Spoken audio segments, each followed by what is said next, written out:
নমস্কার, কেমন আছেন সকলে? আশা করি ভালো আছেন। অঙ্কনা ডেইলি লাইফস্টাইলে নতুন আরও একটি ব্লগে আপনাদের সবাইকে জানাই স্বাগত। এখন সকাল বাজে 5টা। চলুন আপনাদের সাথে নিয়ে তবে এখন থেকে দিনের শুরুটা করা যাক। 5:20 মতন বাজে। যাই হোক, সকালবেলা কিছু আমি সংকল্প করি, সেগুলো করে লেখার পরে কিন্তু আমি আমার দিনের শুরুটা করি। তো প্রত্যেক দিনের মতন আজও সেই কাজটি করে তারপরে সোজা চলে এসেছি আগে কিচেন রুমে। অ্যাকচুয়ালি কিচেন রুমে অনেক কাজ বাকি আছে। বারটি যেহেতু শনিবার, নিরামিষের বার, সমস্ত কিছু মুছে ধুয়ে তারপরে কিন্তু এখানে রান্নাবান্না শুরু করব। গ্যাসটা বেশ নোংরাও হয়েছিল গতকালকে রান্নার পরে, সেটাকে আর পরিষ্কার না করেই শুয়ে পড়েছিলাম, যার জন্য ভীষণ নোংরা হয়ে আছে। তো যাই হোক, চলুন বাসনগুলোকে সব একে একে ধুয়ে নিয়ে তারপরে কিন্তু এখন গ্যাসটাকে ভালো করে স্কচব্রাইট দিয়ে মেজে ঘষে পরিষ্কার করে নেব। একটা আমি অ্যাডে দেখেছিলাম যে এই যে ওভেনগুলো, এই ওভেনগুলোকে নাকি জল দিয়ে মুছলে সেই প্রিন্টেডগুলো উঠে যায়। কিন্তু আমি যে ওভেনটা কিনেছি, বিশ্বাস করুন এত ভালো হয়েছে, ধারণা করার বাইরে। আমি এটাকে যতই স্কচব্রাইট দিয়ে মাজি না কেন, আজকে প্রায় 2 বছর হতে গেল ওভেনটার বয়স, বিশ্বাস করুন একটুও কোথাও থেকে সাদা প্রিন্ট যেগুলো আছে একটুও ওঠেনি। প্লাস আরও দিন দিন যখনই আমি পরিষ্কার করি না কেন, একদম নতুন তো নতুনের মতনই কিন্তু আছে, একটুও তার পরিবর্তন কিন্তু হয়নি। শুধু এটাকে পরিষ্কারের উপরে নির্ভর করে। কিন্তু বিশ্বাস করুন এই যে ভেতরের যে চালাগুলো হয়, এটাকে কি বলে আমি ঠিক নাম জানি না, যেখান দিয়ে আগুনটা আর কি বের হয়, এই পোর্শনগুলোতে যেহেতু দুধ জাল দেওয়ার সময় দুধটা পড়ে, অনেক সময় ভাতের মাড় পড়ে, এই জায়গাগুলো কালো হয়ে গেছে। সেটাকে যতই আমি ঘষি মাজি, সেটা কিন্তু একেবারে পরিষ্কার হতে আমার চায় না। তবুও আমি চেষ্টা করি স্কচব্রাইট দিয়ে যে তারগুলো হয় লোহার, সেগুলো দিয়ে ঘষে ঘষে তোলবার। তো যাই হোক, আমি ওভেনটা ভালো করে পরিষ্কার করে ওভেনের নিচগুলো, জায়গাগুলো, আশেপাশে সমস্ত জায়গা ভালোভাবে পরিষ্কার করে নিয়ে আমি এই যে এখন ভালো করে ওভেনটাকে সেট করে নেব। তারপরে কিচেন রুমের যে টুকটাক কাজগুলো আছে সেগুলোও করে নেব। আমার কিচেন রুমে একটা ভারী পোকার একটা উৎপাত হয়েছে। আমি এখানে একটা মানি প্লান্টের চারা বসিয়েছিলাম, সেই মানি প্লান্টের গাছের এখানে একটা পোকা রোজ দিন এসে সেই মাটিগুলোকে উপরে উপরে ফেলে দিচ্ছে।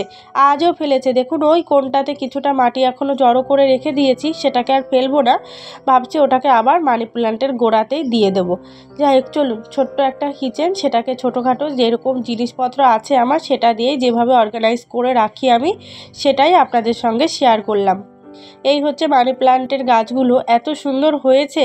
বাড়ির থেকে এসে দেখি 2-3টে করে প্রত্যেকটা আগাতে পাতা বেরিয়ে গেছে। চলুন, আদিত্যকে এখনও ঘুম থেকে তুলিনি, তবে ওর জন্য খাবারটা আগে রেডি করে রেখে দিলাম। ওদিকে কর্নফ্লেক্সটা আমি দুধ দিয়ে ভালো করে ভিজিয়ে রেখে দেবো। কর্নফ্লেক্সটা নরম হলে না বাচ্চাদের খেতে ভারী সুবিধা হয়, সেই জন্য আগে ঘুম থেকে ওঠার আগেই কর্নফ্লেক্সটাকে দুধে ভালো করে ভিজিয়ে রেখে দেব।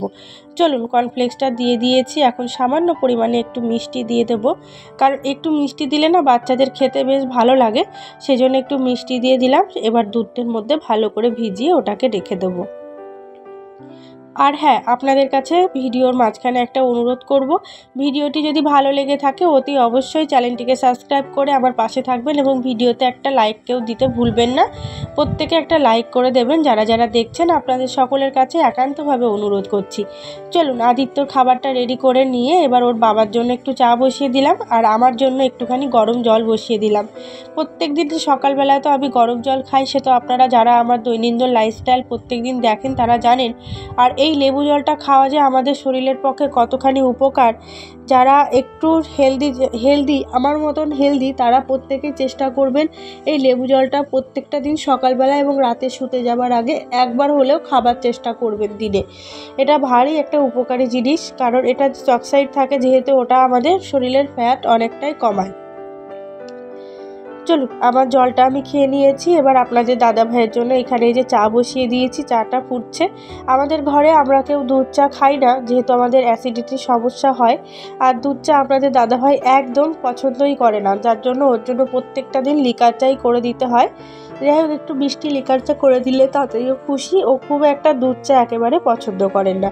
চলুন, ওদিকে ওর চাটাও দিয়ে আসি, আমি একটু এবার বসে বসে জলটাকে খেয়ে নেব। এই জিনিসটা আমি জানতাম না। আমার একটা দিদিভাই সেই যোগা ক্লাসে যায়, আমি যেহেতু প্রত্যেকটা দিন জলটা দাঁড়িয়ে দাঁড়িয়ে খাই, তো সেই দিদিভাই আমাকে ফোন করে একদিন বলছে যে তুই এরকম দাঁড়িয়ে কেন জলটা খাস, জলটা তো বসে বসে খেতে হয়, তুই দাঁড়িয়ে খাবি না, জল কখনোই দাঁড়িয়ে খেতে হয় না, এতে শরীরের অনেক ক্ষতি হয়। তো যাই হোক, আমি এদিকে লেবু জল বলে কোনো কথা নয়, যখন বলেছে তখন থেকেই আমি প্রত্যেকটা সময় যখনই জল খাই না কেন আমি বসেই খাই, দাঁড়িয়ে আর আমি খাই না।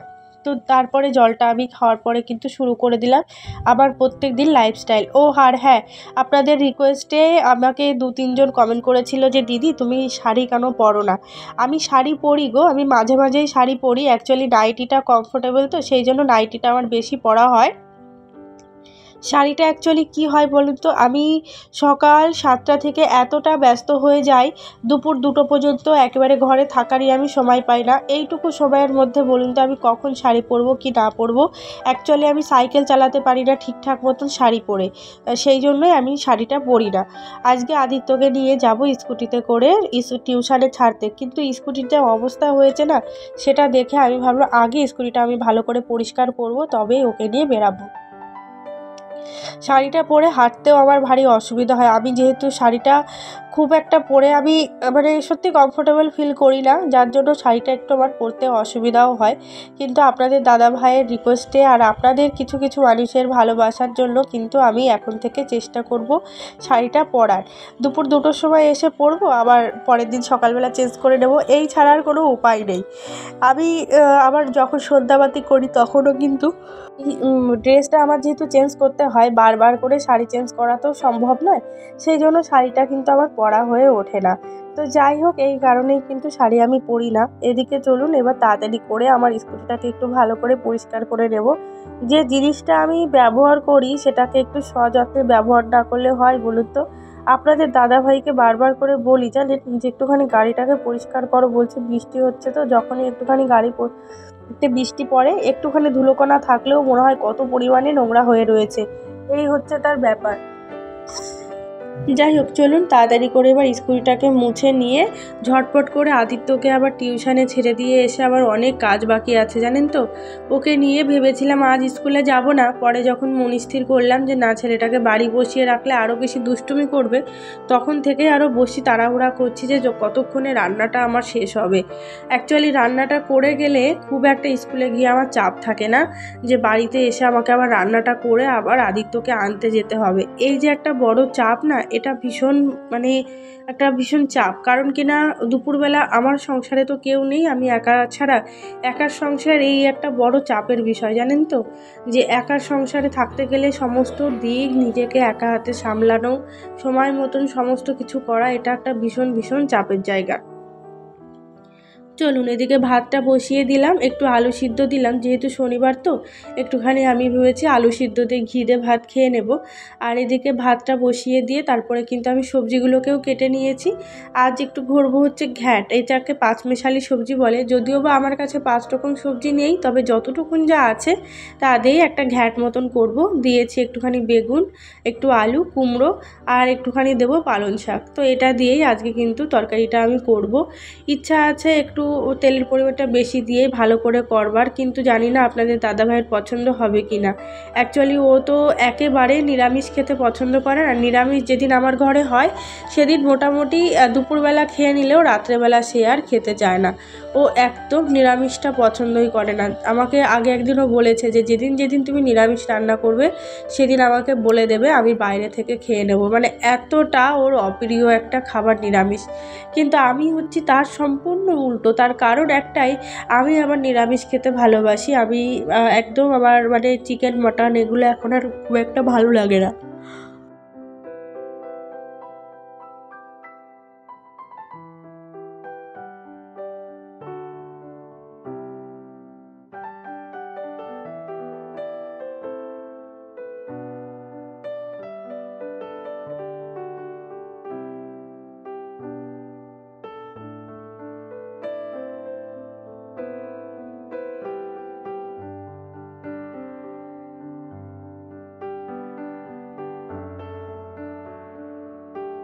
স্নানটা করে নিলাম তার একটাই কারণ এখন হাতে মাত্র আর আধা ঘন্টা আছে। এই আধ ঘন্টার মধ্যে আমাকে পুজো করে তারপরে আদিত্যকে আবার টিউশন থেকে আনতে হবে। তাই ভাবলাম আজ আর রান্নাটা আমার হয়ে উঠলো না, ওকে বরং স্কুলে ছেড়ে দিয়ে তারপরেই কিন্তু এসে রান্নাটা শুরু করব। তো যাই হোক, এখানে ফুল তুলে নিচ্ছি। গাছে অনেক অনেক ফুল হয়েছে, সেগুলোকে এখন একটু তুলে নেব। তুলে নিয়ে তারপরে পুজো টুজো করে একবারে আদিত্যকে নিয়ে এসে তারপরেই ভাবছি রান্নাটা করব। চলুন, হয়ে গেছে ফুল তোলা, এদিকে ঠাকুরকে পুজোও করে নিয়েছি। সকাল থেকে কত কাজ বলুন তো, রান্না, পুজো, বাচ্চাকে দেখাশোনা, হাজারো একটা কাজ। তার মধ্যে দিয়েও কত রকম কথোপকথনের মধ্যে দিয়ে আমাদের যেতে হয়। কি এমন কাজ থাকে আমাদের গৃহবধূদের। যাই হোক, চলুন এবার নিজে একটু রেডি হয়ে নিই। রেডি হয়ে বেরিয়ে পড়বো স্কুলে। কাল একটু ভাবছি হেনা করবো মাথায়, জানেন চুলগুলো একেবারে রুস্কো খুস্কো হয়ে গেছে, মনে হয় ঝাঁটার কাঠির মতন অবস্থা হয়ে গেছে। আর প্রত্যেক দিন মাথায় জল দিতে দিতে এমন একটা অভ্যাস হয়েছে, এখন আর মাথায় জল না দিয়ে স্নান করলে একদম ভালো লাগে না। চলুন, সংসারের কাজ তো থাকবেই সব সময়, কিন্তু তার সাথে সাথে নিজেকেও তো একটু পরিপাটি করে রাখতে হবে, তাই না বলুন? সব সময় শুধু ওই সামনের চিন্তা পেছনের চিন্তা করে করে তো জীবনটা আমাদের প্রত্যেকটা মানুষের নষ্ট হয়। ভাবলাম এবার আর অতীত ভবিষ্যৎ নিয়ে আর চিন্তা করব না, বর্তমানে যেটুকু যা নিজের কাছে আছে সেটা নিয়েই খুশি থাকার চেষ্টা করতে হবে আমাদের প্রত্যেকটা মানুষের। অনেক চিন্তা করেছি যে ভবিষ্যতে কি হবে, দেখা যাক না ভবিষ্যতে কি হয়। ভগবান যদি আমার কপালে দুর্ভোগ লিখে রাখেন তো সেটা তো আমাকে ভোগ করতেই হবে। আমি হাজারো চেষ্টা করলেও সেটা আমি কখনোই খণ্ডাতে পারবো না। তো যাই হোক, এদিকে একটুখানি হাতে আবার সানস্ক্রিন লাগিয়ে নিলাম, কারণ আমার হাত দুটো ফাঁকা থাকে তো একদম একটা স্ক্র্যাচ পড়ে গেছে। যেখানে ঢাকা থাকে সেখানে ফর্সা, যেখানে ঢাকা থাকে না সেখানে কালো হয়ে গেছে। অ্যাকচুয়ালি এত রোদের প্রখরের তাপ, সেই রোদের মধ্যে দিয়ে যাই তো আদিত্যকে টিউশন থেকে আনতে, তারপর স্কুলে আবার ছাড়তে আনতে, মানে প্রত্যেকটা দিন যে আমার কত কিলোমিটার সাইকেল চালানো হয় তার কোনো ঠিক নেই। যাই হোক, চলুন এদিকে রেডিও হয়ে পড়লাম। একটুখানি কপালের টিপ, একটু লিপ বাম, এইগুলো টুকটাক জিনিসপত্র প্রত্যেক দিনের মতন করে একটুখানি লাগিয়ে নিয়ে ব্যাস এবার আবার ছুটতে হবে আদিত্যকে আনতে। চলুন একটু লিকুইড সিঁদুরটা পরে নিলাম। এবার যাই, আদিত্যকে নিয়ে এসে তারপর আবার খাবার বানিয়ে ওকে খাওয়াতে হবে। যেহেতু সকালে রান্না করেছিলাম না, সকালবেলা করে নিয়েছিলাম দুজনের জন্য একটু সিমাই। এর মধ্যে আপনাদের দাদা ভাইও বা বাড়িতে এসেছিল, সেও একটু খেয়ে বেরিয়ে গেছে।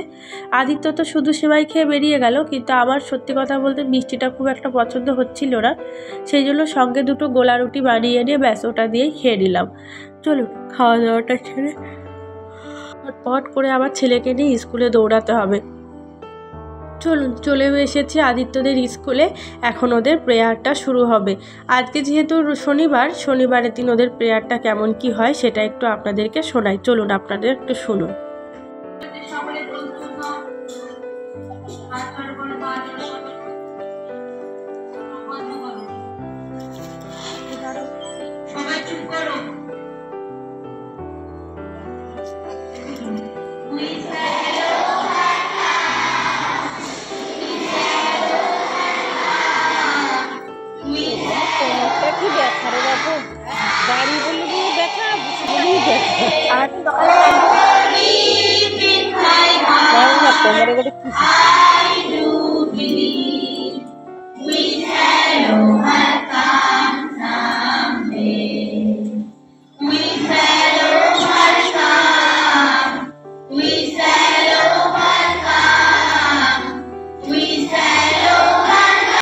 চলুন ওদের প্রার্থনাও শেষের দিকে, আমরা এখন বাড়ির দিকে রওনা হই। আজকে তবে ভিডিওটা এখানেই শেষ করছি। ভালো থাকবেন, সুস্থ থাকবেন সকলে।